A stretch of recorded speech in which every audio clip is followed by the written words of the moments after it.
Alors, je pense pas qu'installer un panel, comme on dit, soit une bonne façon d'apprendre, que ce soit webconfig, ispconfig, Plesk, cPanel et il y en a encore d'autres. C'est bien, alors ça c'est pratique pour voilà, pour faire un serveur de développement où on veut tester les applications qu'on développe par exemple, mais on veut pas gérer le serveur. Bon, à la limite dans ces cas-là, ça peut suffire.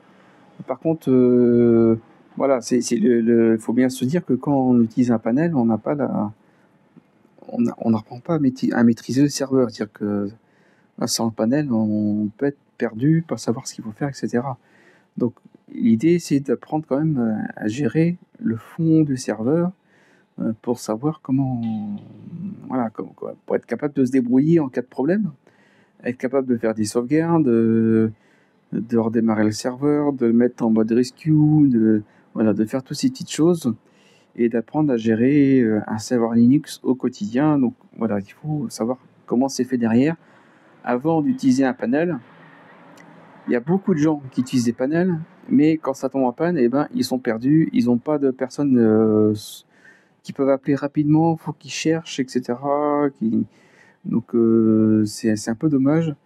Donc bientôt j'organise un atelier. C'est un atelier en ligne, un atelier gratuit en ligne. Donc tu peux t'inscrire avec le lien qui est sous la vidéo généralement. Tu t'inscris et tu seras inscrit au prochain atelier. Donc l'idée de l'atelier, c'est que je te prête un serveur Linux.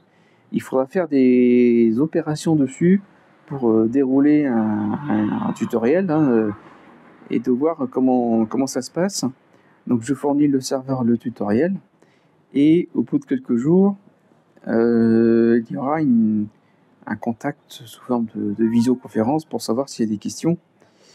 Voilà, la visioconférence n'est pas préenregistrée, hein, c'est quelque chose qui est en direct pour poser les questions en cas de question.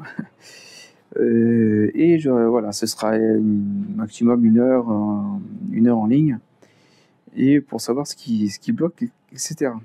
Et ça permettra aussi pour moi de savoir ceux qui veulent aller plus loin, faire éventuellement quelque chose de plus privé, sous forme de coaching privé, ou des formations qui vont aborder d'autres aspects. Donc il y aura possibilité de poursuivre ensuite. Voilà, l'idée, c'est d'apprendre à maîtriser le serveur, être capable de se débrouiller pour atteindre la qualité d'un serveur de production. Voilà, c'est de maîtriser le serveur. C'est pas forcément, c'est vrai que je dis d'essayer de faire un serveur parfait, mais bon, chacun a un peu ses façons de faire. Mais l'idée, c'est d'être capable de maîtriser, en fait, de comprendre comment c'est fait, et en cas de problème, de savoir quoi faire pour le résoudre. Voilà.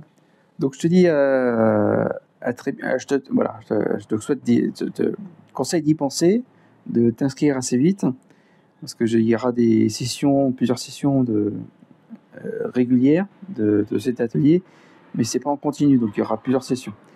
Peut-être une session par trimestre, ça dépend du nombre de personnes. Donc voilà, je te conseille de t'inscrire, et je te dis à bientôt. Donc du coup, prochaine vidéo. Allez.